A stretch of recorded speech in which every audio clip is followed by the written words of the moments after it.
back to the Geary Theory. I'm your host, Lauren Geary, and today I'm talking to Jessica Raymundo.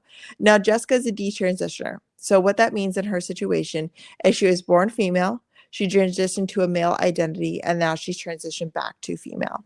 So, she went through this transition while walking with Christ. Now, what's crazy about her story is she was actively transitioning while she had already had a conversion, and she's out there proclaiming the message of the gospel. She's out there saying Jesus changed her life, and then she goes home and puts testosterone in her leg. So through an injection. So it was a crazy story, and obviously there's something that happens along the way that causes her to realize that those two things are at odds. And the other thing that's really fascinating about her story is I asked her the question of what do you do when somebody you know is asking you to use different pronouns that they're not born with. All right. And so she had a really interesting answer that is causing me to question what I thought the answer should be. And I just can't thank her enough for being open, honest, and real with her story. She told me before we started, she's like, no questions are off limits. I'm an open book. And so I can't thank her enough. Now, this story is going to help you understand this movement that's happening right now and understand what our children today are facing. All right. This is not something that you hear about on the news, and not many people are being drawn into this lifestyle. This is something that's happening particularly to our youth, and we need to be very aware of it. Very aware, especially if you're a parent, if you're a grandparent, you got to be aware of these issues. We can't just say this only happens on television. It is not. It's happening. It's very common today. So take the time, listen to this interview, share this message, and let's get into it. Thank you so much for joining me, Jessica Raymundo. I appreciate so much your time. So you have a really interesting story. So I'm here scrolling on Instagram and I see your amazing story. And I'm just so excited to get into it. So would you tell the audience a little bit about what what your story is, just to get into it? I'm going to let you kind of introduce yourself. Yeah, absolutely. Well, hey guys, I'm Jessica Raymundo. I'm living free with Jess on Instagram and every other platform you can possibly find. I am a detransitioner. First and foremost, I'm a follower of Jesus Christ, and it's through faith in Him that I left behind transitioning, being a transgender. I also left behind being a lesbian. I left behind being non-binary. And my whole entire story is honestly an identity issue. At the core, I had an identity issue. So I'm super excited to kind of walk you through that. It is a progression of things over my lifetime. I'm 27 now, and this whole journey started for me around the age of 14 with little seeds as a kid. So what was your childhood like? Did you grow up in a Christian home? And I guess let's start with that. Yeah, I did not grow up in a Christian home. I honestly didn't grow up in a religious home. I grew up in a culturally Catholic home. I say it like that because I'm Filipino, and Filipinos culturally, they're Catholic. And so my parents weren't serious about it. We had a crucifix in the house with like a ton of rosaries on it. We went to mass on Christmas and Easter, but I was never taught who God was. I was never taught who Jesus was. I was never opened a Bible until I was 21 when the Lord encountered me. And so basically it was just a spiritually dead house. There wasn't even anyone who was spiritually in tune with, anything new age at all. It was just a spiritually dead house. Loving though, very loving. So you'd say your parents would say God exists, but they didn't really cultivate a relationship with Him or practice on a deeper level than that. Would you say that's correct? I wouldn't go as far as to say they'll say it with their mouth that God exists, but I do know they acknowledge that there's a higher power, that it is God. My mom grew up going to Catholic school in the Philippines, and so that was instilled upon like culturally her beliefs. We haven't talked much about it, but it's it's a little not exactly clear when it comes to my own family, other than like when it comes to proclaiming Christ, they don't do that. Okay. And then that was kind of your background with your family spiritual life. So what happened? So I'm assuming when you mentioned that you started with a lesbian lifestyle, am I correct? And then is Yes, that what kind of like brought that on? What age were you at? And then how did that transition to transitioning? absolutely. So put your seatbelts on, everybody. So Love that. when I was a little girl, you know, I love being a little girl. I had no problem with anything feminine. I loved Hello Kitty, all the tropes of like a little girl, has life, throughout society. I really loved learning. I was very creative. I loved music. And so my identity very much revolved around like I was called a goody two shoes in school. So to give you that picture, I loved just doing everything I was told, and so very obedient in that manner. And I loved just, you know, I loved my friends. I had a lot of friends, a lot of little, girlfriends growing up throughout my elementary school. And when I was 3 years old, 4 years old, I'd be watching Disney Channel. I'd be watching Disney movies, and I remember I was watching Tarzan, and for some reason, I had this feeling of I really, really want to be Jane's best friend because there's Tarzan and then there's Jane, and I love so that movie, by the way. That's one of my it's a good favorite movie. young movies. So there was this feeling I had inside me where I was like, I really want to be Jane's best friend, and so throughout my childhood, I was kind of like craving a closeness with a friend. Mm. So out of all my little girlfriends, like girl space friends, like I had gotten best friends, right? And so this concept of best friend for me, like my best friends, like my everything. Like we'd hang out, we do everything together, like, you know. And then as I got older, those feelings of the best friend, right? For some reason, right? As a child, you can't define what that feeling is, right? The only language I had to identify that was, oh, my best friend. I want that girl to be my best friend.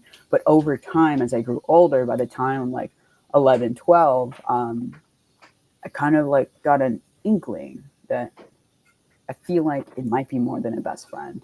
So the friends I grew up with, they started dating boys, and like I never really had an interest in boys, but I sure had an interest in hanging out with my friends all the time.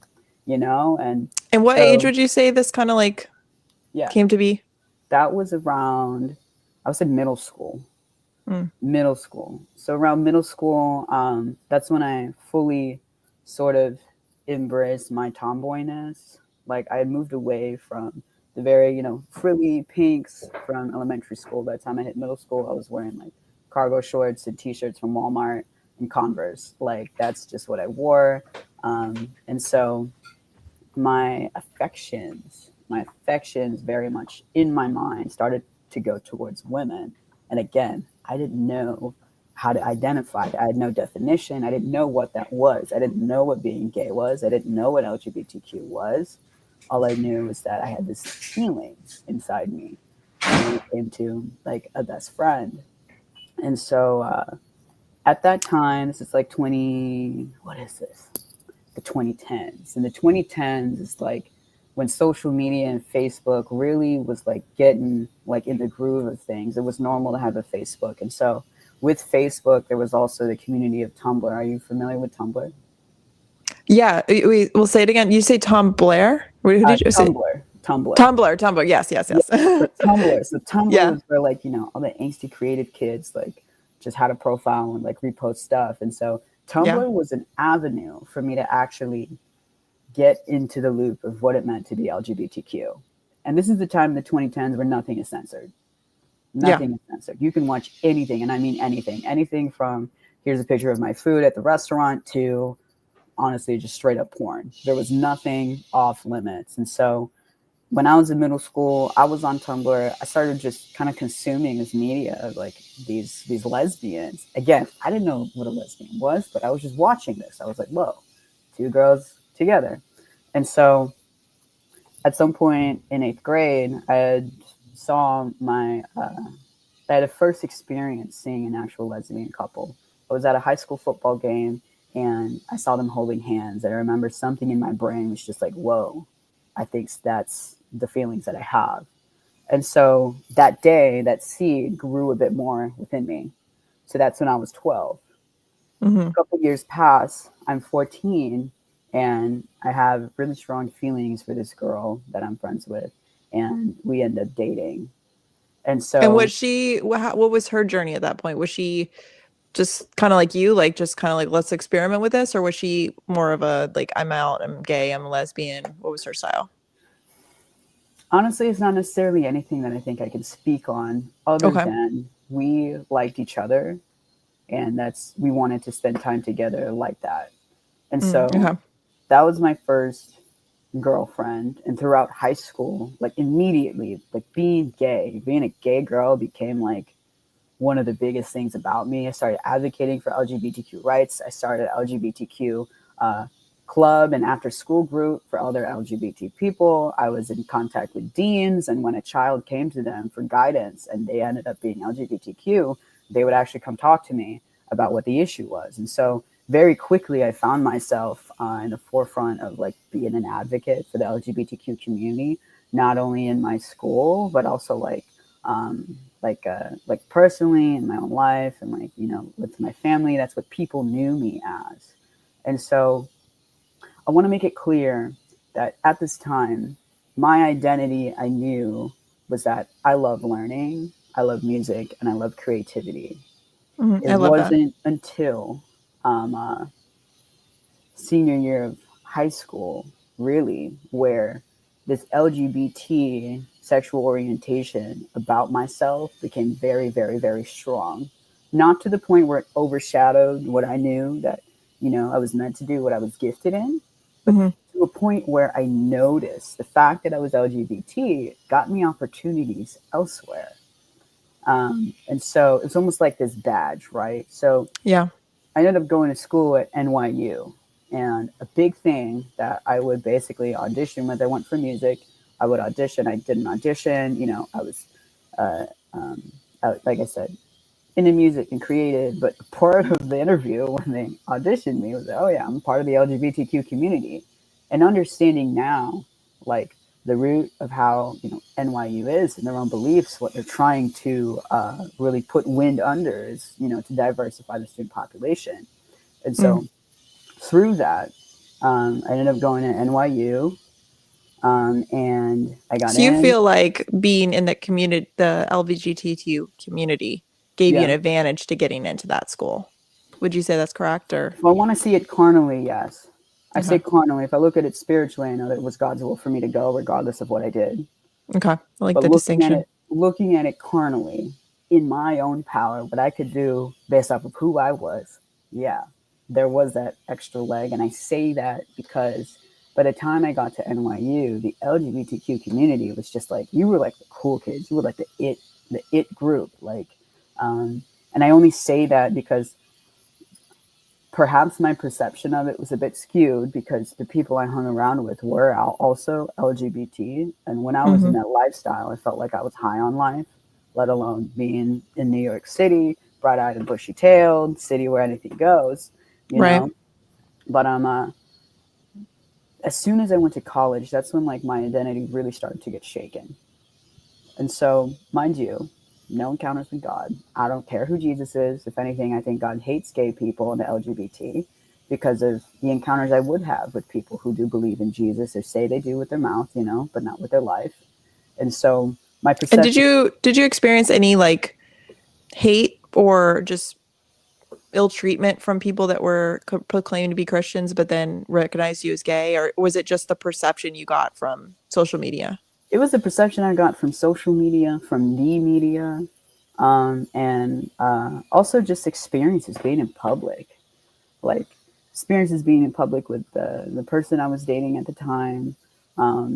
And I do know, I will speak to this. It's like there's a part of it where even though I was not aware or conscious of God running after me, deep, deep, deep, deep, deep, deep down, though no one would like to admit it, um, I had a knowing that the life I was living was something that God did not approve of. But because I didn't care about God, I didn't care what He said, right? Hmm. And so religion and spirituality didn't become a thing for me until much later in life. But I And will say, yeah, when you say, sorry to interrupt, when you okay. say you feel like God didn't approve of your lifestyle, do you think that was like more of a like a natural law on your heart, or you think that's just from your knowledge of Christianity from and just understanding that? Well, I knew nothing of Christianity, so I'll Okay. have to say it's a natural knowing. I mean, Yeah. Romans 2:13, right, talks about Paul talks about how like even the Gentiles, by their nature, they follow the law, not even knowing they're about the law itself. And so I would chop it up to that moment. But again, this wasn't something I thought about. This is something I'm thinking about now, looking back on my life. So I didn't have the language to actually identify that. And Okay. so going back to me in college, right? My perception of Christians and just God. At this point, Christians and God are like the same to me because I'm like, well, if you're representing this God you believe in and you treat me this way, then God has to be that way too. So I want nothing to do with God. And to be honest, I was so consumed with my own life. I was so consumed with being social. I was so consumed with drugs. I was so consumed with drinking and smoking, all of these things that my mind was just so clouded and honestly, like, very, very um, uh, I lived a very prideful life in the lifestyle I lived. I was lusting after women like crazy. I was dating. And because of me being in New York City, right, there was this kind of like I held that city as an idol Hmm. because I could do whatever I want. I grew up in suburban Chicago where my parents had their own perception of me. And if I could go back just a little bit, when I was 14, I came out of the closet as gay, and my parents did not approve of it. Interesting. Culturally, Okay. culturally, right? They were Catholic, but they were still raised the traditional way, and so they did not approve of me being gay. And so there was a season of life where my relationship with them was very dry, very strained. Over time, maybe a couple years throughout me after me coming out, they came out around to the idea and accepted me, but it's like I know their acceptance of me was because they loved me, right? And Mm. they no longer wanted that to be a point of friction between us. So once I kind of got that more or less agreement from my parents of like, you know what, you are you, do what you want, we still love you. That's when LGBT identity really, really was just like, bam, I'm going to run full force.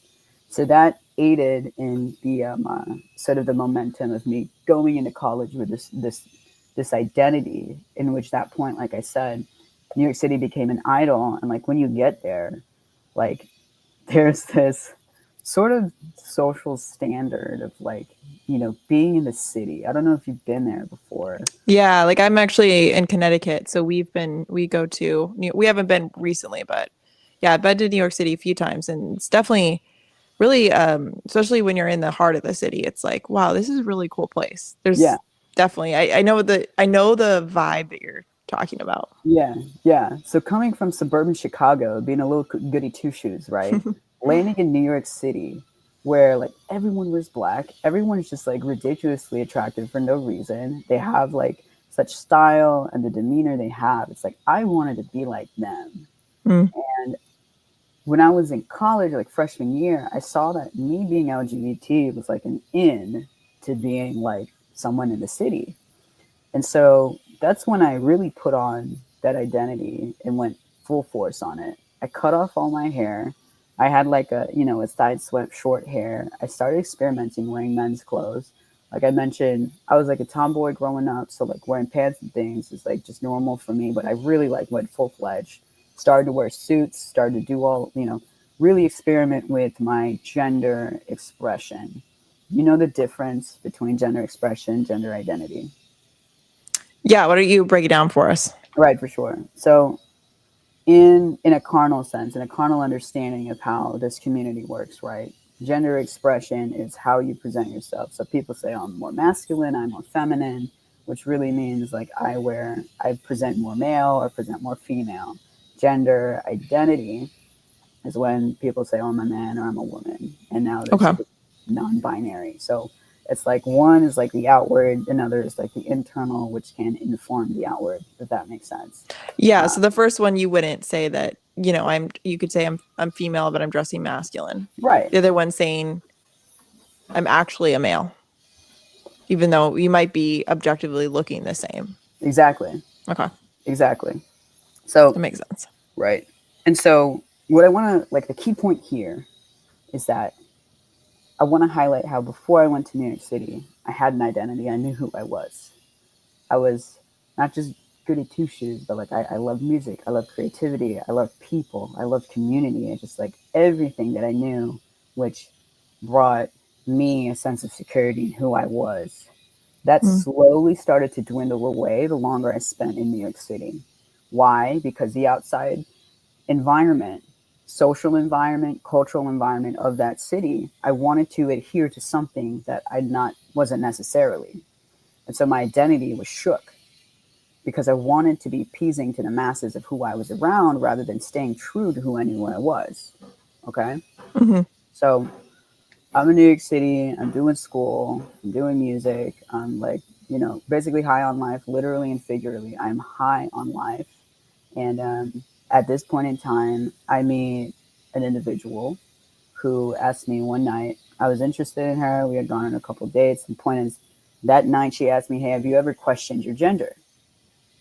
And I didn't really, you know. I And what age are you at this point? I am, man. This is in 2018, so I'm 20. Okay. I'm 20, and this person asked me, "Have you ever questioned your gender?" And all I really had to go off of was, little seeds and feelings of me growing up being like, well, like I want that best friend to be more than a friend. And then watching as people around me started dating the opposite sex, getting boyfriends and things like that. And me having this feeling of, oh, I want to be your boyfriend, but I want to be your girlfriend at the same time. There was that bit of disconnect. So because my identity at that time, when this person asked me, "Do you ever think about your gender?" was so fragile. I wanted her to recognize me as someone that she could be with. So what happened was that I was in agreement with that. I actually have questioned my gender. Any hmm straws that I could pull of me having an experience questioning my gender, whether it was me being a tomboy throughout my childhood or me, just wanting to have shorter hair and wear different clothes. Like I was like, you know what? I guess that all equates that I do question my gender. And so that conversation is when I learned what being non binary was. And basically, non binary, well, when I don't know if it's changed, definitions change, things always change. But when I came to know what non binary was, that was when you either identify as neither a man or a woman, or there's both parts of the man and woman that you identify as. But overall, you just are. And you use they, them pronouns, right? And I've also noticed people that have that label, they like to also match their physical appearance to that. You see men that wear heavy makeup, but they still have long hair and a beard. Do you Right. find that that's kind of true with that label? I do find that it's true. I think non-binary in itself, you know, understanding everything has a spiritual reason for it. It Mm. in itself is a false identity that blurs the lines of how God made all of us to be.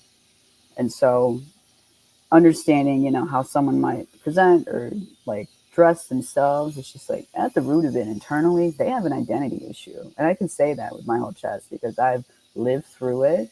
And this isn't to blanket statement every person, but because my eyes have been opened to the spiritual reality of what it is to be an LGBTQ community, it's like I cannot run away from that truth because it lines up with not only the life that I had lived, but it lines up with scripture of how I have come to learn who God made us all to be. Does that make sense? Yeah.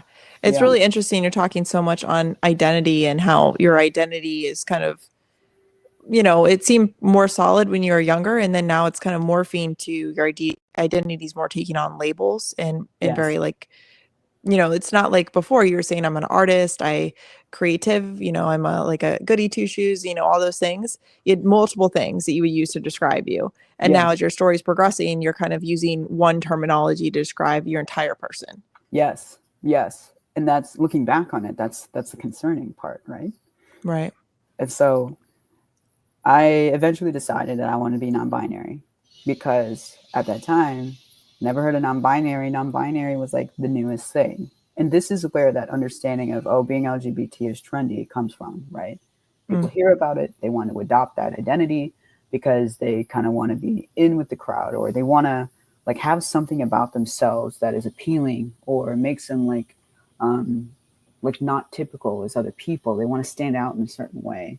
And so I lived as a non-binary person. So I went from she, her pronouns to they, them pronouns. I lived as a they, them for about a year and some change. And during that chunk of time, I was having all of these thoughts that the identity that I was now claiming over my life was like, everyone has to allow me to live like this. Everyone has to use my pronouns, or else basically I don't want to be here anymore. And I'm going to label you as a hater. And Mm. it became so detrimental to my entire existence. Now, look at right the beginning of before I went to New York City. And then now at this point, I'm a junior in college. I'm identifying as a they, them. And I become hostile, like internally hostile about this identity, this gender identity. And um, I ended up forging a double life. So I went to school in New York City and I would go home to Chicago. And when I was home in Chicago, I didn't tell my parents about this gender journey I was going on because of how they responded when I first came out as gay, right? Mm. So Right. I had that trauma and I was like, well, I'm not going to poke the bear again. I'm just going to live my best life in New York City. When I go back home, although it's going to be painful, I'll just be a girl and a daughter when I'm with my family. And so I juggled this double life for about a year and a half. And then senior year of college, during COVID, actually, I came into agreement that I wanted to be a man. And there's one specific, actually, two specific experiences I had where spiritually, right? So spiritually, when I decided to be non-binary, there was this impeding voice in my head that was telling me, if they don't accept you, then you can't have a relationship with them. If they don't accept you, meaning anybody, then they're a hater and you're going to be hostile towards them. You're probably going to tell them to their face that they're like they're not even a human, like the worst things ever. And this voice would impede on my thoughts all the time, all the time, all the time, to the point where that's all I heard, right? And so being Interesting. fed this voice, right? And that's why I say it's a spiritual issue, right? I had my mind when I came, but my mind started to become lost because of what I was consuming in here. And it's a spiritual thing I know now. And so this voice only got stronger. This voice only got louder. And I started to believe everything that it said, right? And so the two experiences that really edged me toward I'm going to be transgender is that I actually ended up performing as a drag king, right? You know, you probably know what a drag queen is. A drag king is when a female dresses like a male and does the whole, basically what a drag king does, but the opposite sex, right? Right. And so, university had an event where you could sign up, and what had happened when I was this non-binary identity, I became like extremely hypersexual in a way where, like, I out in public just wanted to be just like I wanted to exude myself as someone that's just like sexually dominant. It was very weird, but I know it had everything to do with the voice in my head. And so at this drag event, I ended up performing. I put on a fake beard. I, would style my hair. I drew on thicker eyebrows with an eyebrow pencil, and like I taped my breasts back, and I put socks in my pants to make it look like, I had a bulge, and I performed on the stage. And I had this whole persona that overcame me. I felt so powerful. And that night at that performance, people referred to me as he. They said, Mm. "Oh, you're him." And like something happened internally, Lauren. I'm gonna tell you. When I Yeah. heard that, Yeah. it was like this jolt of like bolt of lightning through my entire being and my body. Wow. And that voice that would speak to me is when I was non-binary. It's like, bam, it like switched. It's like morphed almost like a Pokemon, and morphed into another voice that was even more sinister, was even more powerful, even more louder, that said, "You are a man." Wow. And I believed it. It's so interesting how you describe this as a separate voice. Mm-hmm. I mean, did you at the time, did you feel like that was your own voice or did you recognize it as a voice outside of yourself? Good question.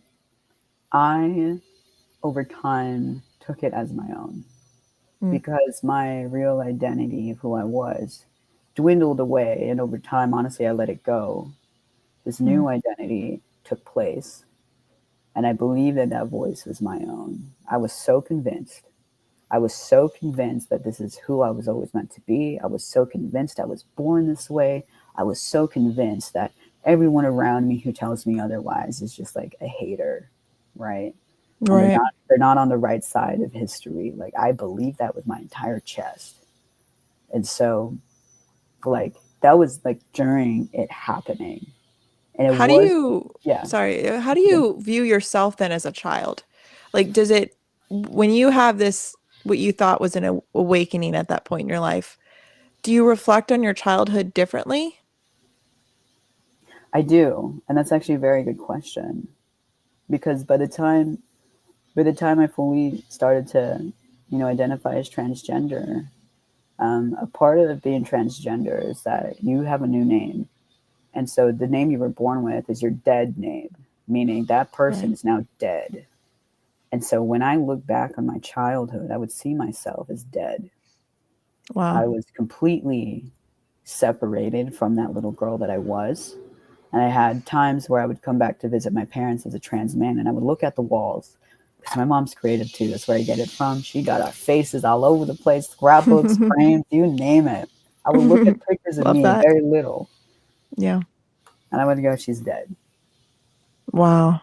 And it was now looking back, it's not me saying that; it's that voice in my head saying she's dead. Jessica You Ann like is dead. killed your little girl self. Yes, Wow. the most cherished and beautiful part who God made And me. you didn't have like some rough childhood where you could see the trauma of a broken kid. It was just, No, no, no, no. I wow. grew up. My household was loving. I was provided for, more than provided for. The fact that I was able to um, just go out and discover music, become gifted in it, play sports, and all the things. Like I had friend groups, I had sleepovers, you name it. Like a blessed childhood. Mm, And to that extent, I do want to say, despite having a blessed childhood in a carnal sense, I'm always going to be big on carnal versus spiritual. That house was spiritually dead. That is the dangers of raising your child away from the ways of the Lord. mm. That is such a danger. And Yeah. I Especially in don't this know. culture. This Yes. culture is, Yes. And, I think yeah. about your story. It's like, you had the gift of not being raised in a younger years with social media. And I think about, man, these kids, like some people are Yes. giving their kid iPads at like baby ages and they Yes. don't think to take it away Yes. and they don't put any restrictions, no monitoring. Yes. I'm like, man, these kids don't stand a chance. And it's worrisome. It's Mm, worrisome in that way just because, like, I'm not a parent, not yet at least. God willing, I really do want kids one day, but it's like as a parent, it's like it's your job to protect that child, right? And it's not even your kid. The way I see children, it's like God had leased that child to you because it's His, right? So He's entrusting you with this little child to raise it right, raise it in the ways of the Lord, and because I grew up in a household that did not have the Word of God at the foundation, while my parents raised me in their own understanding, what also raised me, to your point, was media, was mm, movies, was TV, was I mean, looking back on it, look at like TV shows and like in cartoons in the early 2000s. Like, why are there like half naked cartoon characters? Why are there women being portrayed in such a derogatory way that we're watching all the time? It's like this hmm. conditioning of the mind to have a certain outlook of who a woman should be, and Interesting perspective. Yeah. And yeah, it's once you like, that's like another thing I'd like to do a series on is yeah, the amount of subliminal messaging in Disney alone. And even like side note, it was like I was watching Frozen with my kids the other day, Yeah. and there's so many sexual jokes in that. It's not even needing to be subliminal anymore. It's Yeah. like they're making jokes about foot sizes, and I'm like, what is this? Like, what adult Yeah. is watching this movie with their kids saying, I hope there's sexual humor in this?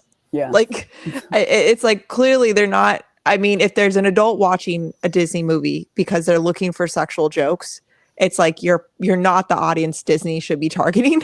Right. So That needs to yeah, and it's yeah. So just to your point, it's I think it's been prevalent in children's media since the beginning, yeah, and yeah, I think it's just getting more obvious with it, especially Elmo. absolutely. We don't want to go down Elmo, but so anyway, Yeah.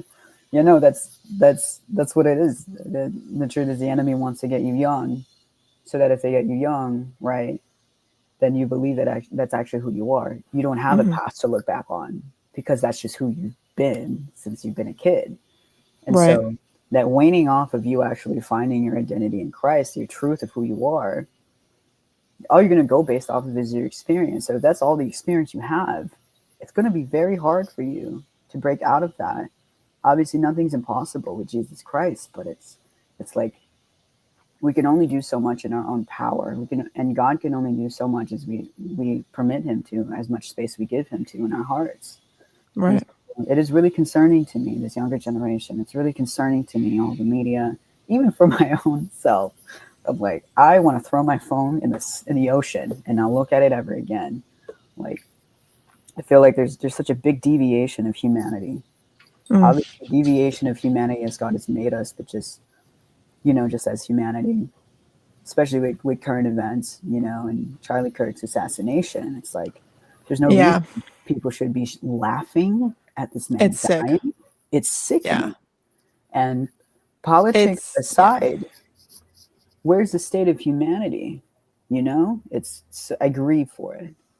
yeah. I grieve It's for that I was glad to see you make that video that you it. Yeah. posted about it, and it's like I was just that was a rough day for me, and I'm like, I didn't personally know him. I'm trying to even figure out why I'm struggling, but I had a lot of respect for him, and I definitely consumed a good amount of his content that I felt like I knew him on some level. Yeah. And then I think the trauma of seeing the actual incident, Yeah. the whole country, if you just even people that didn't agree with him are grieving, and then you have these people that are like they don't even. I mean, I think that what has happened is they've consumed so much media that paint him of a different character than I think he truly was, that they just have these reactions that are like not human. It's Yeah. like because they've been so brainwashed by the version that they've been spinned. I guess I'm not a big TikToker, but apparently TikTok is really good about spinning his stuff to sound like he's the villain. And but even then, I'm like, I don't know, just like who can watch that content of him dying and just Yeah. cheer? I'm Yeah. like, so anyway, but so your story. So you're at this point, you heard this voice, Yeah. and you're now convinced that you're a man, and it Yeah. had this liberating feeling for you. So Yeah. after that happened, what were your next steps that you took? My next steps that I took were basically the pride of life got even stronger for me.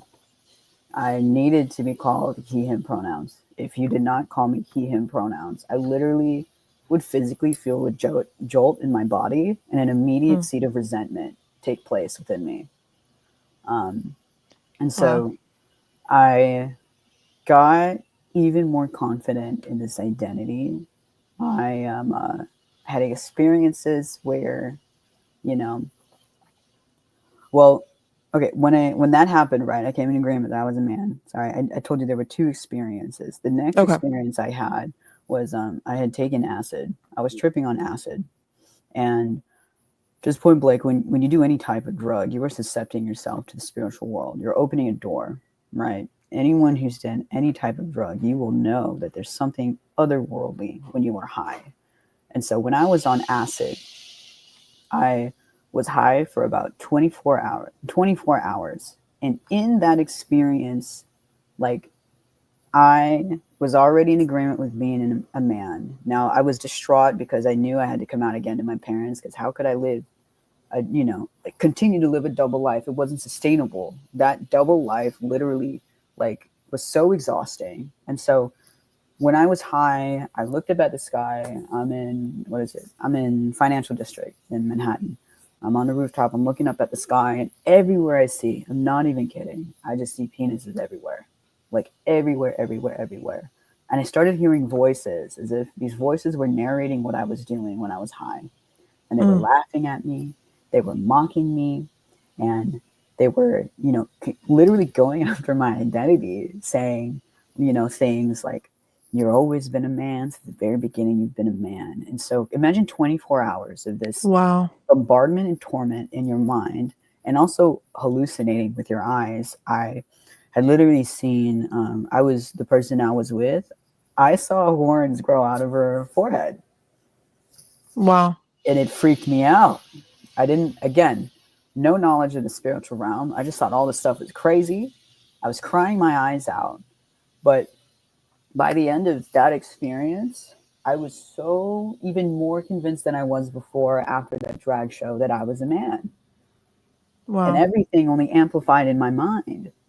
And so at that point, like my main mission, it wasn't even about music anymore. It wasn't even about graduating with honors. It wasn't even about, making my time in university well, or even being an upstanding citizen of society. I was like, I'm going to be a man. That's all I could think about. I just wanted to Wow. pass. And so this, like everything that made me was gone. And I just wanted to fully be this man. And some when I was trans, my name was Jesse Ace. So Jesse with an E. And instead of Anne as my middle name, I said it was Ace. So instead of Jessica Ann, it was Jesse Ace.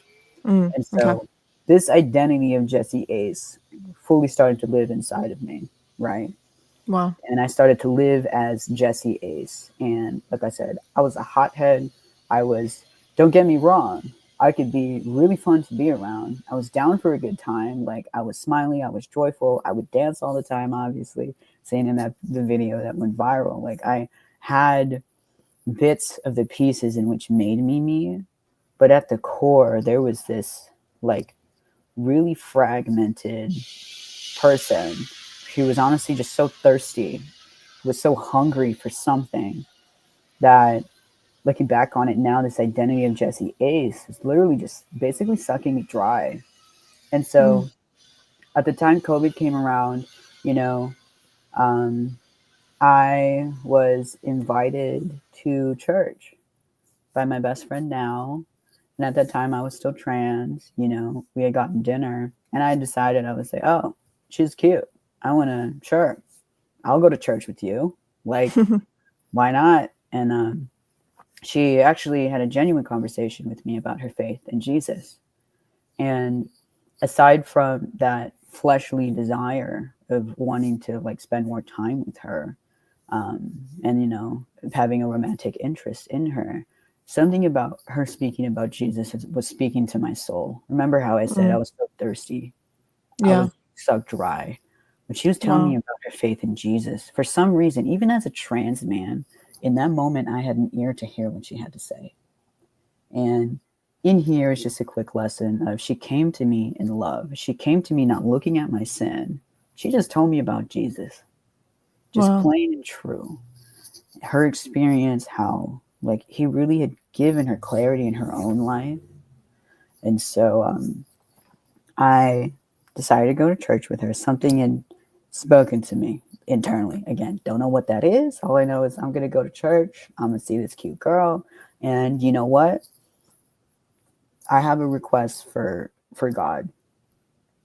I did. Mm. And throughout my childhood, I would pray to God, but in a very repetitive Catholic way. Of I would sit in bed and say like 30 Our Fathers, 30 Hail Marys. Like I believed, when something was going wrong or someone was sick in my family, I would pray like literally 100 prayers, thinking that that would make God do something. Mm. But I had an understanding that you come to God with something from your heart, whether it's scripted or not. And so, in preparation of going to church with my new friend, uh, I had said this prayer to God. I said, God, I want to come out to my parents. And I want it to be that when I come out, that they accept me. They still love me, but they accept me as their son. And I said, if you're real, make it so that this is how it goes when I come out. And if it Mm. does go like that, I will give you my entire life. So as you can imagine, It's a little bit of conflict there. well, if you can imagine, that's what's so that's why God's ways are not our own ways, right? Hmm. When I came out to my parents, they accepted me. Wow.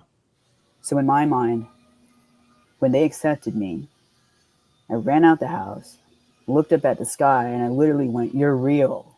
God is Wow. real. You love me. Like, Wow. you heard my prayer, so I know you're real, so here's my life." Not knowing Wow. what that meant. I Yeah. said, "God, here's my life." I gave him my life, literally not knowing what I'm saying, but I knew that he heard me. And because he heard me, I knew not only was he real, but I knew that he loved me. He loved me enough to do that for me. Mm. But at the same time, like you said, it was a conflict. I took his hearing my prayer as confirmation that I was made to be a son. Mm. Not to mention, the same week that I went to church, Lauren, was the same week that I started taking testosterone. Wow. So the way I got testosterone, I literally got an app. I'm not going to say what it is, but I paid like $50. Paid $50, had like a telehealth call with a doctor on the phone. They Yeah. gave me a prescription for testosterone. I literally got it 2 days later. And the dangerous part is they barely talked to me about the dangers of putting testosterone in my body as a woman. Wow. So The what was only your going into it? What did you think the possible side effects were, except, you know, changing your voice? And what were you kind of, I guess, what were you hoping would come from it? And then what was the negatives that you thought your understanding that could come from it was? right. So what I was hoping for, right? The lower voice, the mustache, the beard, the redistribution of my body fat so that I look more like a man. That's Hmm. all I cared about. And when it came to side effects and me understanding what that was, truth be told, I did not care what the side effects were Wow. because my desire to pass and be a man was so strong. I didn't care what it did to me.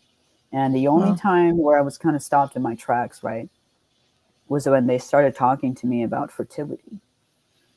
I Mm. started. I had this appointment on the phone when I was 21, and they had asked me, "Do you want to freeze any of your eggs?"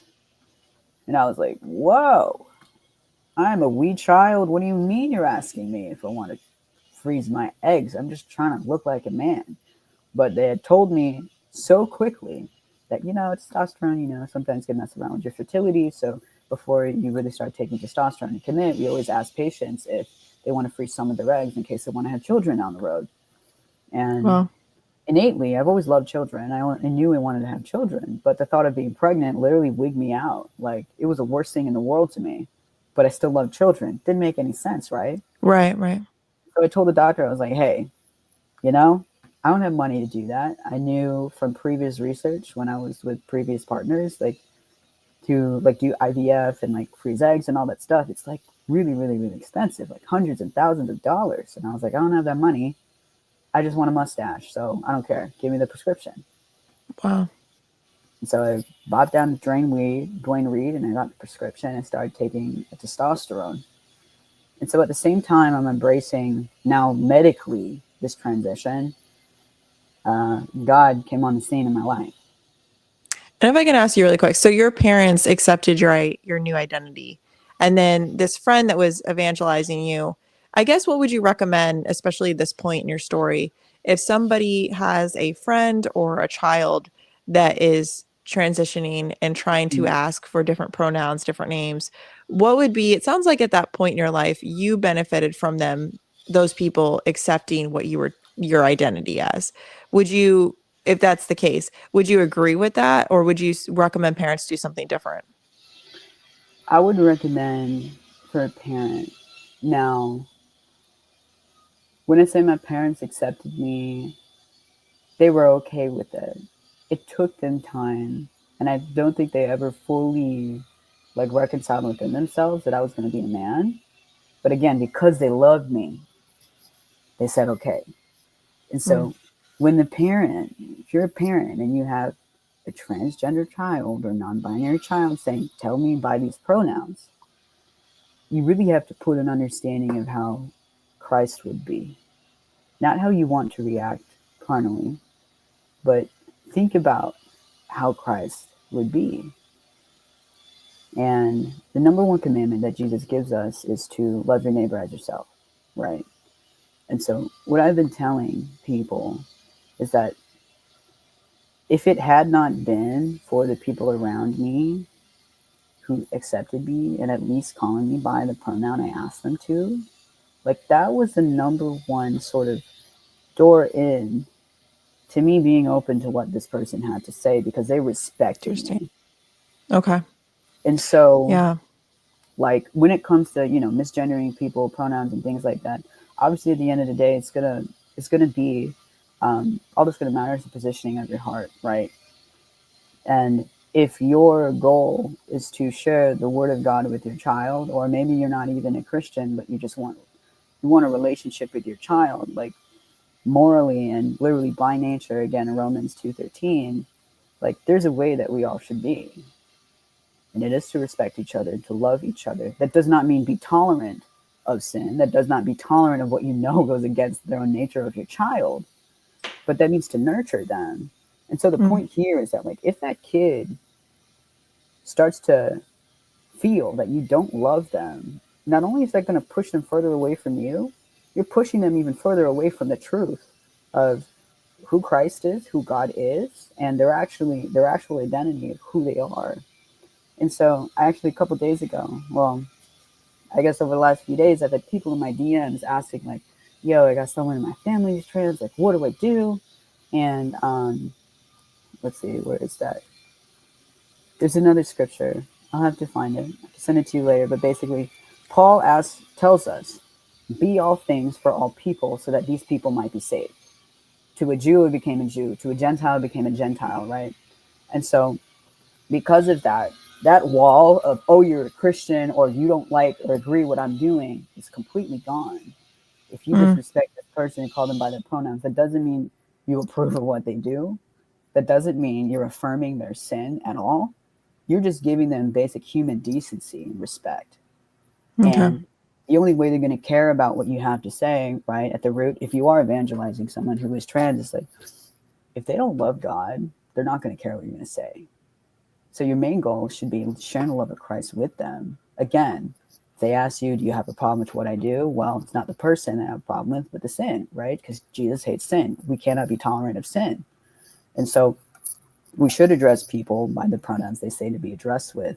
But in your own private time, you are praying for that person with the pronouns God gave them, with their birth name. You are declaring the blood of Jesus over them, claiming their life, and honestly asking God. You can pray them into the hands of the enemy. I know this might be controversial. It's a dangerous prayer, but pray that person in the hands of the enemy despite their life so that they may be put on their knees to find the truth in Jesus. Because it's not something to mess around with. It's not. Yeah. So when you say pray someone to the hands of the enemy, like let's break that down. What do you mean Yeah. by that? What I mean by that is have their life be flipped upside down so that everything that makes them comfortable and secure in their own power brings them to their knees, calling upon God as a higher power because they Mm, can't do it themselves. There's right. no other answer. No one else can help them. I can Yeah. tell you how many people, when they come to the end of themselves, come to the end of their own power, they finally come to God. Hmm. And because He's a loving God, He's right there to pick you Yeah. right up in His loving arms. And so I prayed that prayer. I say pray that prayer because you're ultimately putting it in God's hands. You can't force someone to do something they don't want to. Yeah, what's so interesting is so like my background, I'm Catholic, and then Yeah. I really like to study exorcists and like what listen to their Yes. advice because they're battling it on another level. Mm-hmm. And I was I it's just so interesting and how much clarity of perspective I have from listening to them is people kind of think that God and the devil are like fighting, like, you know, as if they're like two separate boxers and they're like going back and forth. I'm like, it's not even close to like that. It's it's God is in control and the devil even though he rejects God, he still has to be submissive to what God says. And you can see that in the book of Job, you know, where the devil comes and almost asks for permission to wreak havoc on Job's life. And so it's interesting though when you think about that, and it kind of relates to this prayer you refer to, is that the devil, even though he wants people to fall into sin, he can't help but still work for God in a way, because by him, you know, bringing you, like, especially with Job, I mean, his story is like his faith even got stronger through that journey Yeah. of just being battled and having everything taken from him and having all the temptations put in front of him. It's like the devil can't win, because even when he tries to tempt you, you're either gonna you're the hope is that you become stronger in your faith through that, you become stronger to fight. And it's like, man, it's like, you know, so it's like his wish is that he, obviously people go into the temptation, but like this prayer you talked about, it's like even God can use the devil to for good. And Exactly. you know, so they think that's what kind of, if I could, that's kind of my perspective of what you're saying with that prayer. Yeah. Definitely lines up. Definitely lines up. You know, it's like Scripture also says He uses everything for our good and His glory. So while it may seem like your life is ending, I'm gonna tell Mm-hmm. you, at moments I'm like, yo, my life is ending. It didn't. It was just the end of that season of that life, or honestly, the death of who I used to be into a new life. And we Yeah. really truly must be dead. And so that prayer, I think, is very powerful. And God Yeah. is faithful to answer that. Very, very faithful to answer that. Yeah. Yeah. So at this point, your parents are accepting you, and you're starting testosterone. What's the first thing you notice once you start taking testosterone and the changes that you're experiencing? My body composition started to change. I noticed like my fat distribution was going to other places. My shoulder and my back got like really big. Like I was also working out at the same time because I wanted that like muscular physique. And so like my face, even the state of my face and my skin, like right now she's clear. Back then, she was like spotted all up and down. I was secreting so much oil. Like Wow. I was even stinky. Like my whole body was going under this transformation, and over time, maybe after 3 months, my voice really started to change. 3 to 4 months, my voice started to change. Um, and you know, with the physical changes, there comes the spiritual change too. That voice in my head. What do you think happened? Mm. Yeah. Stronger, So it changes. stronger, Wow. stronger. And so that identity of Jesse Ace again became such a power in my life to the point where really Jessica Ann was gone. And so the I guess socially what was going around at the same time, because of what God answered my prayer, I identified as a transgender Christian for about like a year. And this church you were going to, what was their, is that something they accepted and embraced? That's the thing, it was like ambiguous. It was Okay. ambiguous because no one outright told me at that time the life I was living was not approved by God or was a sin, but they accepted me in love, in open arms. All they did was just love on me. Mm. But there were things that they did that I understood where they stand because, for example, they would have like men's groups meetings and like women's groups meetings. My mentor at the time would only ever have me to come do things with her on the side. I wouldn't go to neither of them. And so she Okay. would preoccupy me with something that does not affirm the lifestyle I'm living, but also like in a way doesn't like box me in. And over time it Mm-hmm. turned into, even though I was a trans man, I was going to the women's meetings still. And people might say, well, why wouldn't you just go to the men's meeting? Do what you want. Going back to how I innately am, like I want to do what I'm told. Goody two shoes. So in the structure of the church, I wasn't about to disrespect somebody, you know, despite the life that I lived. So I was just in the women's meetings, and so there was that preservation. Again, going back upon that nature of this life that I'm living, deep, deep, deep, deep, deep, deep down, goes contrary to God's design for me, right? But Yeah. in manifested in a physical. So my church, at the time, they would love on me. I think I Mm. was so blinded by the love of Jesus. Like when I tell you I was in love with him, I was going to church 5 times a week. It was one of those churches always open, right? Yeah. I was writing music about Jesus. I was Wow. worshiping him. Wow. I was telling everyone in my friend group about Jesus as a trans man. Mind you, my whole friend group is just queer. So at the same time, I'm still doing drugging and drinking. I'm drunk. I'm evangelizing people on the street. I'm high. I'm telling people about heaven, how it's like the VIP for humanity.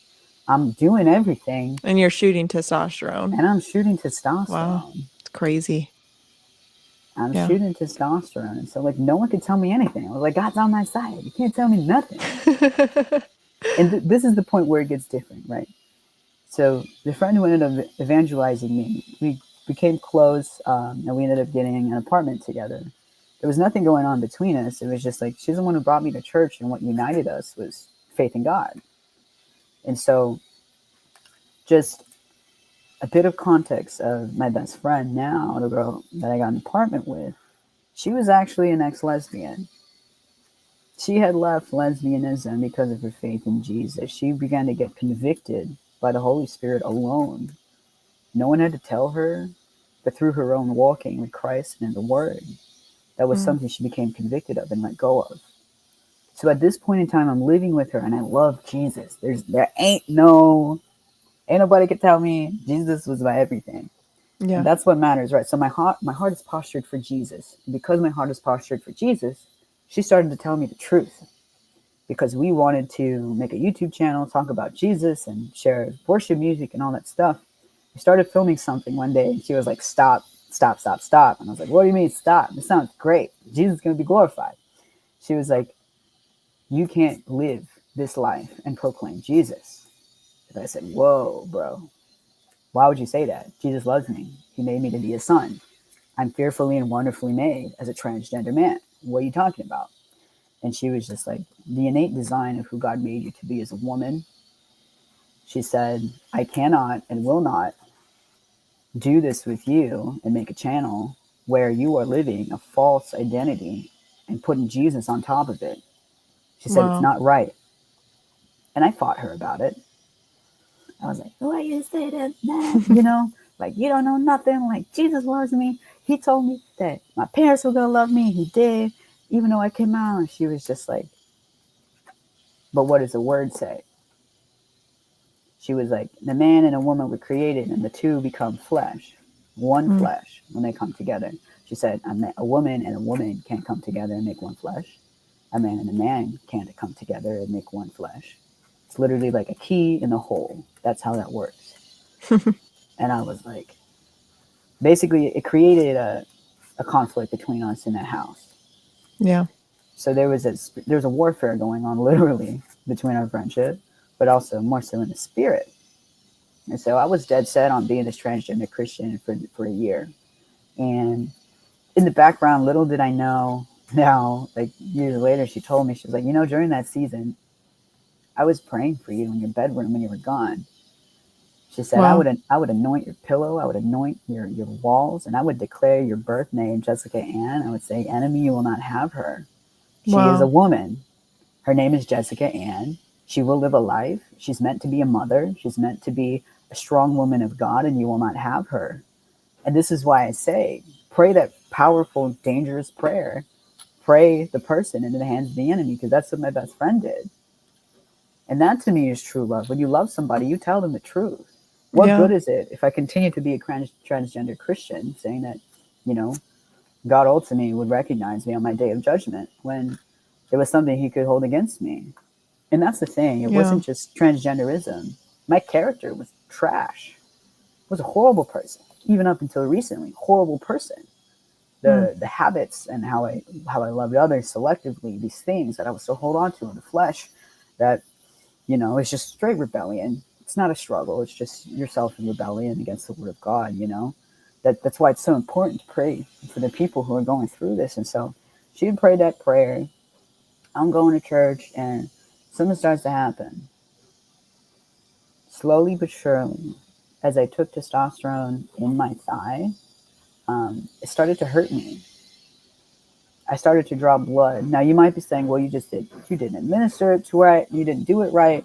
I'm like, you know what? Chances are I didn't. I watched a YouTube video how to shoot myself up with a needle, and that was That was my medical 101 on how to do Is that. that crazy? They just set you some syringes and they're like, go for it. Yeah, no, It's kind of crazy what they it's do. crazy. It's crazy. But it started to hurt me, like physically hurt me. And I started to become scared of it.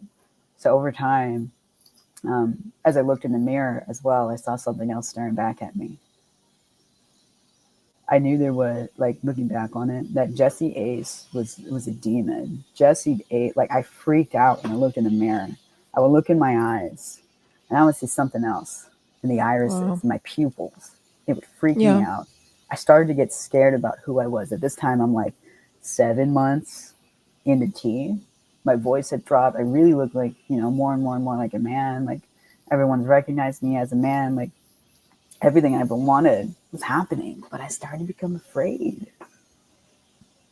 I started to become afraid, aside from these physical manifestations, spiritually, like, because I had become known to to Jesus Christ, like, I knew that the spiritual realm was real, and I started to freak out. And so, like, I would never vocalize this at the time, but, like, I wasn't so sure I wanted to continue transitioning, but I never told anybody. Again, deep down, when you're involved in the LGBTQ community, it's like those aren't necessarily things you share, right? It's so interesting because the community is so accepting when you want to transition. But when you want to say, actually, maybe I'm wrong about this and want to go back, do you find that then all of a sudden the acceptance is not there? I would say so, and I only say that because when someone goes through one personal experience in their own life, there tends to be a sort of, well, now you're saying that for everyone else, even Gotcha. though it's just for the one.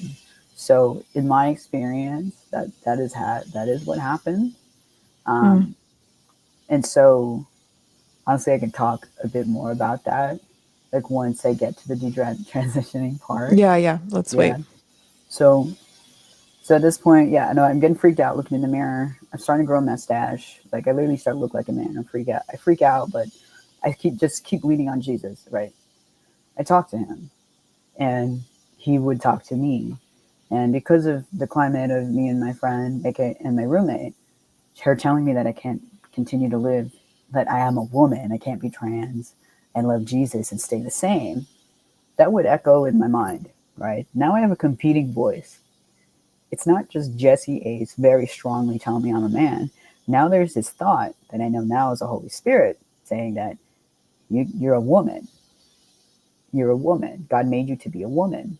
Mm. And so I will say it was torment. This would torment me. This thought would torment me. And even in my own YouTube feed, I would started to get recommendations for people who left the LGBTQ community for Jesus. Mm. And I would tap on it and say, not interested. Nope, nope, nope, nope, nope. And when I couldn't control it physically on a screen, I would get dreams of myself being pregnant. I would get dreams of myself having children. I would get dreams of myself having a husband. And I'd wake up in a sweat as a trans man, just like, oh, what a nightmare. This is terrible. Like, no, like, I slowly was starting to lose my mind in that aspect. So you're like Thinking, wrestling with this Jessica versus Jesse, yes, like two different versions, and you're finding that, especially as you sleep, that conflict is surfacing. And then yes, when you look in the mirror, it's surfacing. So it's kind of any time you can self-reflect, like you have that quietness to self-reflect, there's this wrestling to go on. yes, Yeah, yes, interesting. yes, exactly. And so it it got so bad to the point where there was one day, also, I'm going to censor myself to the point where I think you could say this, but basically, I wanted to not be alive anymore. Mm-hmm. And I was living in New York City. I had clocked into my remote job, put on a trench coat, I wore, a nice outfit and shoes, and I took myself to the Brooklyn Bridge. And Wow. I wanted to not be there anymore. And I had made a plan. I'd walk there alone. I felt so heavy, the heaviest thing you could ever think about. So heavy, like there was lead in my feet, but also this giant dread, the darkest thing in the world. You could never imagine inside my head. I was just like, yeah, no, this torment needs to stop. So there was Wow. that war of Jessica versus Jesse. But Jesus loves me, but also, like, apparently I'm a woman. Like, it was this whole thing. I just wanted everything to stop. And the only solution I sought for myself is I'm just not going to be here anymore. So I'm Mm. walking down the bridge, and like, um, you're technically Brooklyn Bridge. You don't just really jump off. You have to climb a bit, and then things like that. But I was like, I just have to commit to it. If I do it fast enough, no one can stop me, right? So I'm Wow. plotting. I'm plotting and plotting, and all of a sudden, as I'm walking down, I get a vision, and in this vision, I see a newspaper headline, either on the phone or even physically. I just see this newspaper headline: "Transgender man kills himself because of Jesus Christ." Wow. And I had like this. It was like I was allergic to that ever happening, because I said, Jesus, I won't let these people give you a bad name again. If I Mm. do this, you're going to look so bad. And this will only like solidify what everyone says about you when you're nothing like that. You're not the one who made me not want to be here anymore. You're the one who gives me life. Mm. It's the devil, the one that wants Wow. to end me. And so just because of that alone, that the vision and the understanding I had, I was like, Jesus, I don't want to do that to you. Mm. So for the sake of you, I'm not going to do this today. And like after that happened, I literally like felt the presence of the Lord come next to me, and he like held my hand and he walked me to the other side of the bridge. And long story short, I had ended up the other side of the bridge. I called my mentor. She was praying for me, and I was basically just on a park bench. Ended up in a place where kids were having like gym class, and they would walk past me. My eyes were closed because that was like a lot to go through. And Yeah. I would hear their voices, and they said, hey mister, are you sleeping? I think he's sleeping." And then they would giggle. So I heard this, and I started to have this little joy in my heart, because again, I just had such an affinity for kids. I love kids so much. Yeah. um, and God had spoken to me, and he said, the reason why you love kids, the reason why I brought you here was to remind you the joy of children. Mm. And because I was in such a fragile state, he had spoken truth to me that day, and he was just like, you were always meant to have children. Wow. And I wasn't turned off by that at all. I wasn't allergic to what he told me. I was actually open to it. I heard him for what he told me. Mm. And so that kind of was, you can say, that the turning point of me being open to the fact perhaps I'm not supposed to be a man, right? Wow. And so after that experience, basically I go home, I continue doing what I do, going to work, going to church. I have this, this experience, this heaviness, this war still going on in my head. But for some reason, there's a bit more of a peace when I just lean into God and he tells me something about who I'm supposed to be as a woman. And I become more and more open. I start watching videos of people who have detransitioned, or people who have left LGBT for Jesus. Um, And did you stop testosterone at that point, I or you did. I had already? stopped. Yeah. I Yeah. So even stopped. though it's like you're probably doing it less, I'm assuming just because it got like painful and you were starting to Yeah. get scared of it, you're Yeah. like, that's the end of it. You're not even Yeah. going to try anymore. By that Wow. point, I just stopped. I had just stopped. And so there was one day and Sunday worship. I'm there. I'm just like I'm a fragile person. Like, I'm in church because Jesus is the only one who's giving me life right now. And during that worship service, I'm worshiping the Lord, and he gives me yet another vision. And as I'm standing there, I start to feel 8 little hands kind of holding onto my body, my arms, my legs, like little hands hugging my legs. Oh. And Jesus said to me, he said, these are your children. I have called you to be a mother. You are a woman, and this is the life I have for you. You love Mm. children because I've made you to be a mother, to have a family, to have a husband. And mind you, I do want to say detransitioning and leaving LGBT lifestyle is not God's ultimate goal for you to be straight and have a family. No, it's that you are reconciled with him and him alone as your sole affection and savior. But that just happened to be what he shared with me and promised to me. Yeah. And so he shared that with me, and I knew it was a progression. Again, remember in the beginning I said it's a progression. So that day in worship, I decided I'm done. I told God, I said, I am so terrified. I said, everyone around me is queer, everyone's LGBT, everyone knows that I'm a man. Like, I was fighting so hard to be accepted as Jesse Ace, and now I'm just going to throw it away. Like, what does this mean? I said, despite this, I'm just going to trust you because you know more than I do. So I'm just going to trust you with this. And so I decided I'm not transgender anymore. I looked at my friend beside me who was also worshiping. I tapped her on the shoulder and I just said, I'm done. And she knew, like, she literally started crying because little did I know that's a moment where she said, well, God, you heard me. You heard my prayer. And so that was the day I decided to stop being transgender. Wow. And I went back to being Jessica Ann. It was a crazy time detransitioning. And that's the thing. I didn't just detransition because I felt like it. I detransitioned because I had an encounter with Jesus Christ. Yeah. To detransition alone, that's a whole thing. But to put Jesus on top of it, now it's next level. We got something to say about it. And so, it's. Do you think that people kind of use like the fact that you had this walk with Christ and you, like you said, the label of Jesus Christ in relationship to it?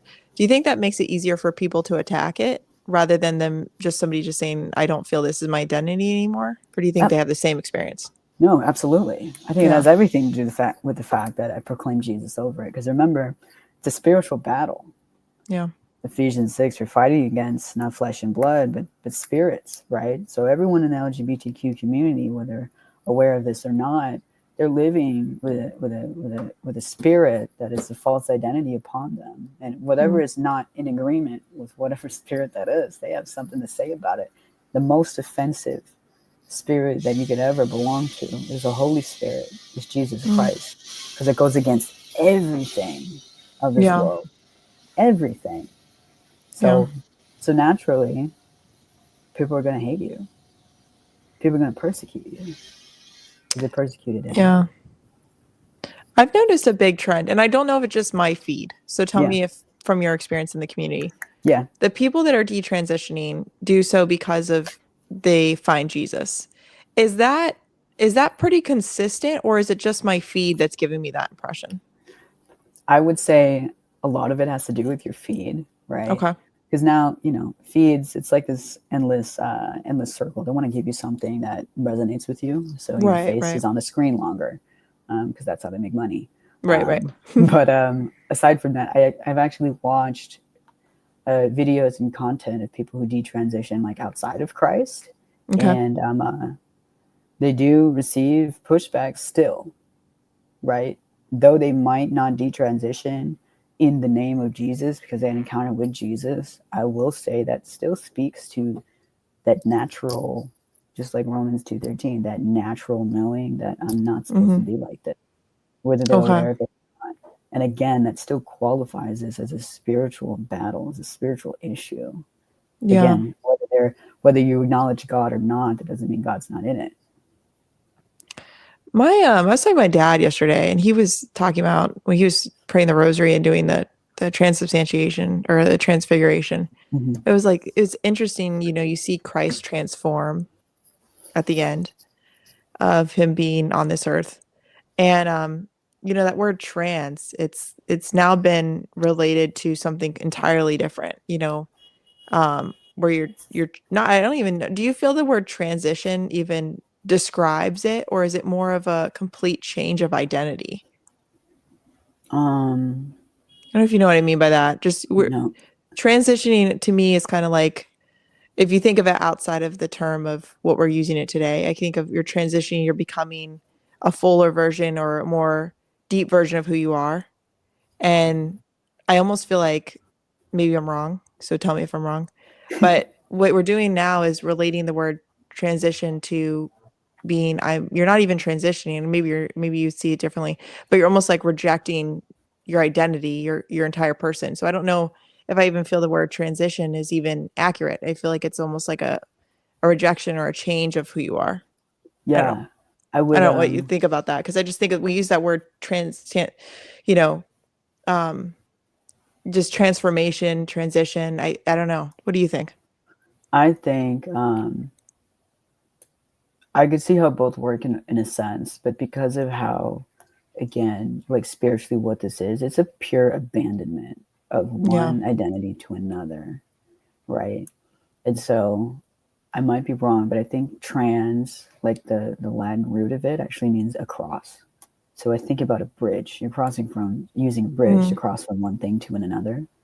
yeah. Um, but I see it completely as an abandonment. And I only say that because there's like, you're leaving behind who you were made to be, your identity as God made you, for another one that's completely false. And it's a perversion. It's a perversion of God's work, of God's creation. And there's nothing, people say like, oh, even if there's a little bit of false in the truth, it makes it all false. Even the Yeah. perversion of that identity makes it all false. Mm, It makes it all false. yeah. Yeah. So interesting. Do you I forgot my question. So I guess what was the process like to tell people that you're detransitioning, like in even daily life, coworkers, out and about, where people maybe misgendered you, and how did that look? Absolutely. At least for me, in the beginning when I said so, it was because these people around me, what I thought like loved me, they would hear me out.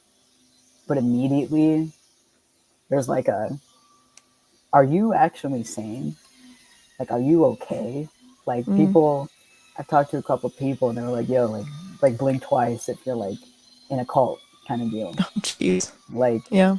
so the reception of it, I had some who were open to it. They were open to me doing what I believed I needed to do. But again, because I would use this as a moment to talk about Christ, because it is only through Christ alone that this happened to me. I would use it as an evangelism moment.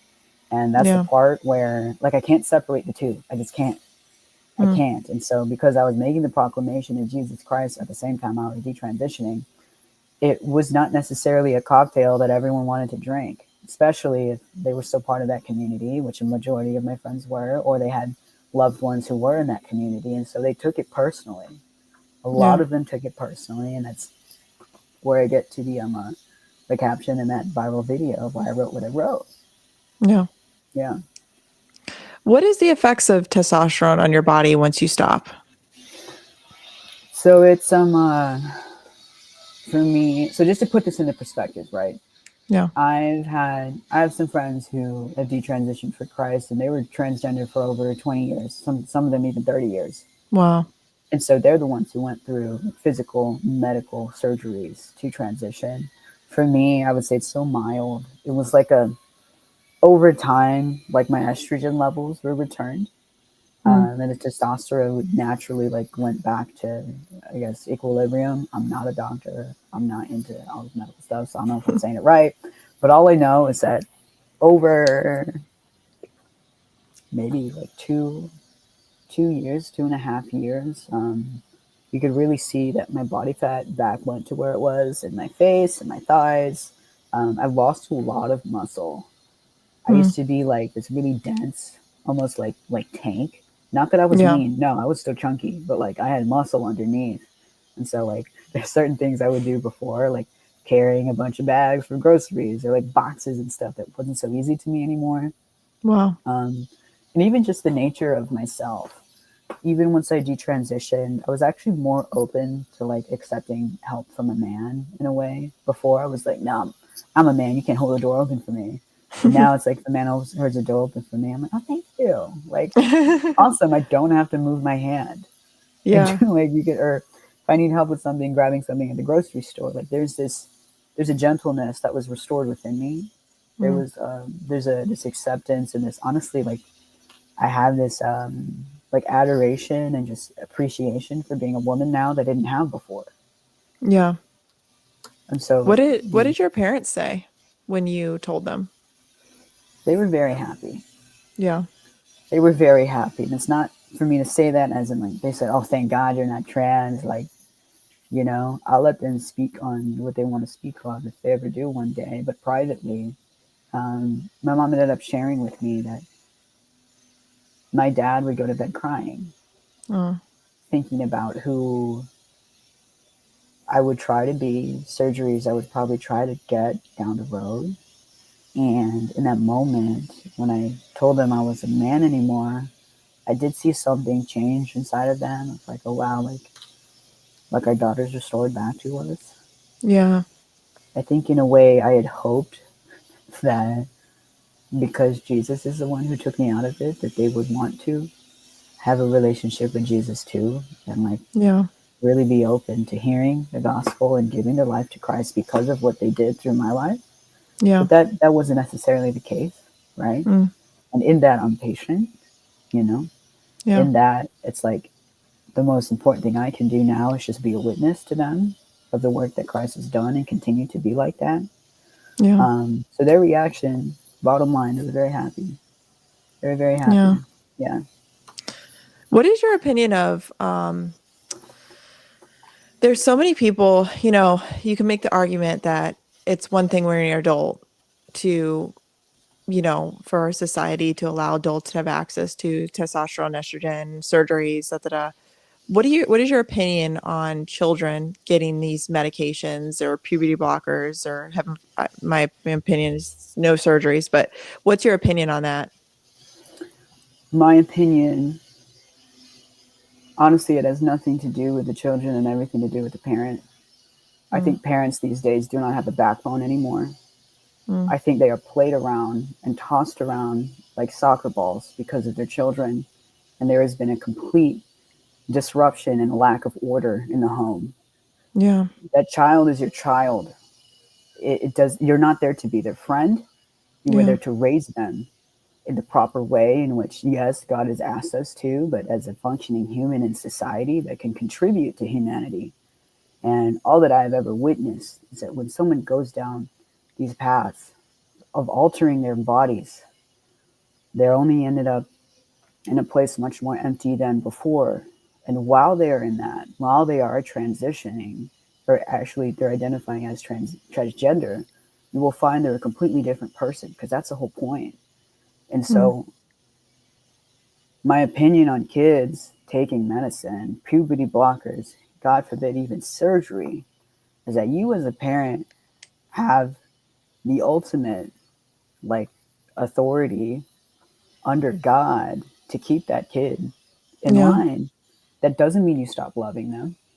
There's a way to yeah, do it. That doesn't mean you kick them out the house. But if that means your child will kick and scream at you, disown you, say, I hate you, yet they're still under your roof and their yeah, bodies are preserved as God made them to be, as the gender they were born as, then so be it. Because I right, promise you, down the road, they're going to be so thankful, despite yeah, all the pain you're going to go through because that kid rejects you. They're going to be so thankful that you did not allow them to take puberty blockers. You did not allow them to transition. Because I promise, if all the social media, if all the media was gone today, your kid would not be thinking this. There's a yeah, spiritual battle going around. The devil wants your child. If you're okay with promoting the devil in your household, then I think you have a bigger problem. You have a very big problem. Because at yeah, the root of it, it's not it's not the kids wanting to do this. It's the kids, it's the parents allowing the kids to even think that they could be doing that. And it's not that they're trying to control the decision the child makes. It's you're trying to guide your child in a yeah. way that preserves them. Um, And it's so sad is, I 100% agree. And then you see these stories that I hear where the parents trying to do that. I think that the challenge is they have them in a public school where this mm, public school, I mean, I've heard count a few stories I can, yeah. where the kid is going to like there was one, it was a custody battle. The dad was, they had a little boy and I don't even know how old he was. Let's say 6, 7. They were sharing custody and the mother was affirming this kid as a girl and the dad was not. And when he would drop his son off at elementary school, the teachers would help the kid to change into a dress, would call the kid a different name. And then the mother, when it was her days, obviously she embraced it. But the dad was saying he has this whole court case. I think he's in San Francisco. Um, but he was saying that, his son would tell him when he was with him that he didn't want to be a girl, that it was something his mother was Mm, almost pushing him into. And and it was like so then I hear other stories where the mother was fighting the school who was affirming, and she had to get her kid out of that school. and give her almost like the out. She kind of described it because her daughter was so entrenched with her identity as a male that all her friends associated with her as that it was going to be hard, especially as a teenager, for her to just shift within that peer circle. Yeah. So they actually moved so they could change schools. But you see these stories, and I think California even has a situation right now where if you don't affirm your child's preferred gender, they could take away your child. Um, I guess apparently that only applies to custody battles and foster care, but I'm like, just give it one situation and that will be twisted, you Yeah. know, Yeah. to where somebody's abusing their child if they don't protect their child and give them like the iron. It's so terrible that we're living in a society where our children, like if we as parents, want to affirm the way they were born and we don't want to allow our child to get surgeries and injections that the like state will say we're abusing them, and it's like, but these kids are too young. It's like you said, you're now like you wanted a children as a young person, but you didn't really know what that meant. You just know you wanted them. Yeah. And so to think that they could be taking away these children's fertility before they even know that they want children, Yeah. it's like criminal. And anybody that says like this gender affirming care is like, these puberty blockers or estrogen at a young age or testosterone, they don't have any effects. It's like, yeah, no, like, and also too, what's it? Jazz Jennings, that's her last name, Yeah. right? Do you know what I mean? Yeah. Like, she had that whole show, and the poor person, it's like, she's had all these surgeries, and now she's like, the doctors on camera are saying that, like, apparently the best doctors at these types of surgeries are saying this is basically like a hack job to her, Body. female, Yeah. like male parts. Well, let me see. Yeah, her genitalia, and now she has basically like an open wound that if she doesn't, it's just it's a disaster. And those doctors said it right on the show, and they were apparently the best doctors in the world with this type of surgery. And yeah, it's just, so I guess I hear your story, and it's like, man, like how much of a blessing it was that testosterone, like for you, was so easily reversed. And like you said, Yeah. you have friends that they went down the path of surgeries, and I hear other stories. It's like these surgeries are not, they're not as easy as people make them out to be. Yeah. And is that what, I guess from what you've heard from other people, what would you agree with that? What's kind of their take on surgeries, even if they want to stay in that gender that they identify as? Yeah. No, when I was still trans, I had friends who were trans, and they would have to go back to get things like cosmetically fixed because they'll Mm. have the round one, it would heal, not heal right, and then they'd have to go back and get more plastic surgery to make it look the way they wanted to. When you're essentially a medical patient for life, that's what you sign up Wow. for when you Wow. become transgender. And so that was the reality of people who I knew were trans and they stayed trans. And then the reality of those who were trans and detransitioned, they went back to get a surgery to undo the surgery to begin with. And Is it easy to undo, or is it once you've done the damage, I guess it depends how far you go to, right? it depends how far you go to, yes, but it's just like, I think something that's very important is to not, like, especially in the context of, with these people I know who have detransition have given their life to Christ. It's like carnally, you cannot be restored to your full function as like a maybe a childbearing or even a sperm giving human. But Yeah. once you die and are perfected in the glory of God, you best believe your original body is going to be right there. Yeah. So the things we cannot go back to and we can't change in the physical right now in this carnal world, we can rest and have hope in knowing that when we do pass away onto glory, our bodies will be restored exactly how God made us to be, even Right. more perfect than we ever could be on this earth. And so, while it does like really, really, really suck what happens when, these surgeries happen and they can't necessarily be restored to the exact, function, um, keeping our eyes on things above and not on the earth, like that should be our hope, and Yeah. that's why looking at people who decide to continue to be trans, you know, all we really can do is continue to speak the truth in love, Yeah. condition in love, but also, you know, allow God to have His way on these people, which is why you pray for them. Yeah. Mm-hmm.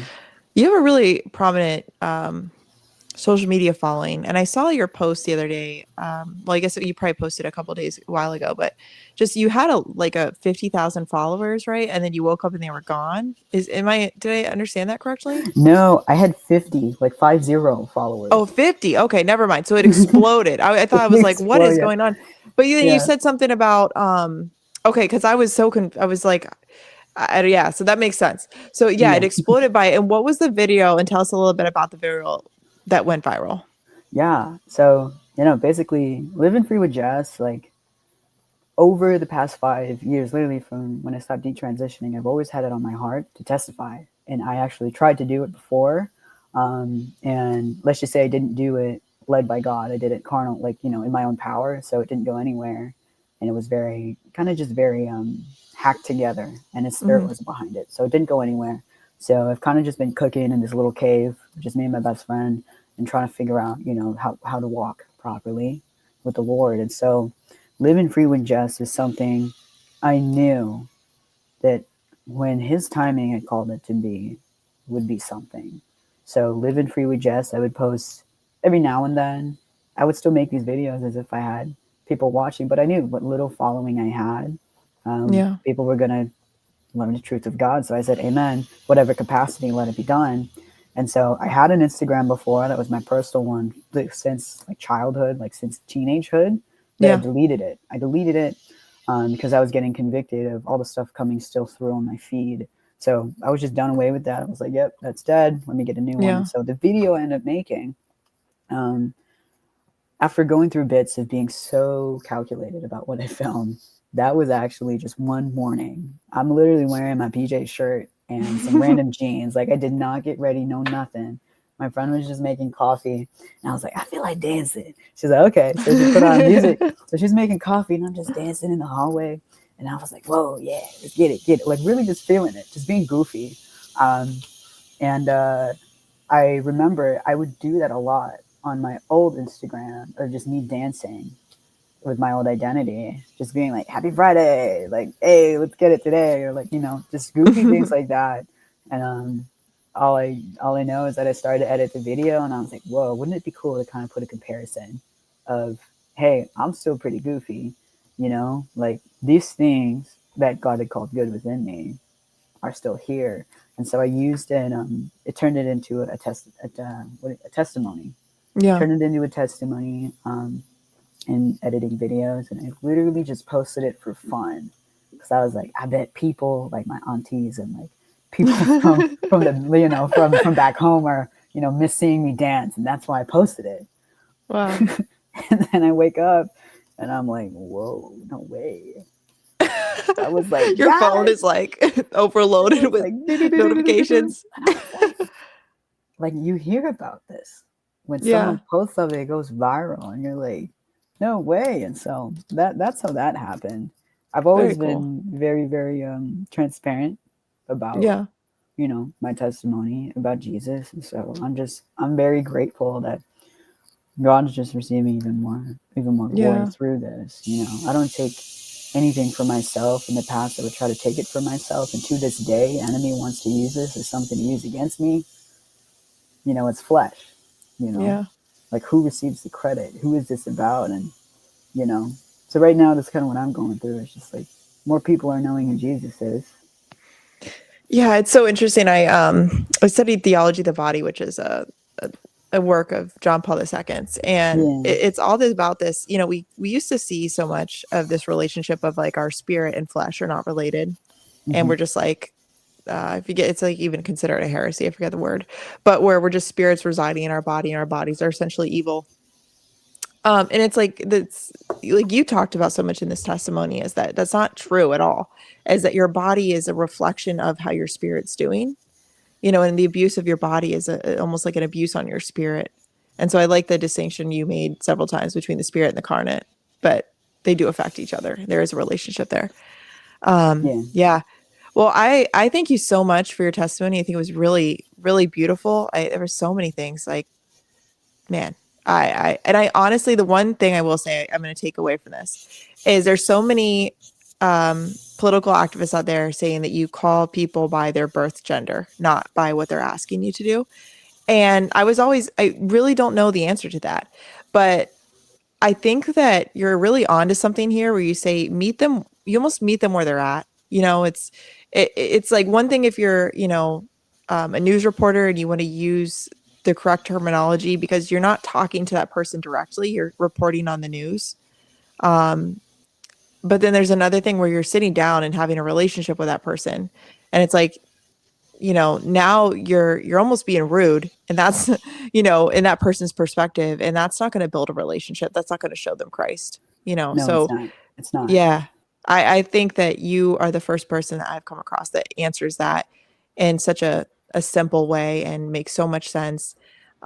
Because you didn't have people in your life that were like forcing a pronoun on you that you just then you would reject them and their entire message. So they're kind of like meeting you where you're at. But you probably knew at that point that maybe I don't know, it just doesn't matter.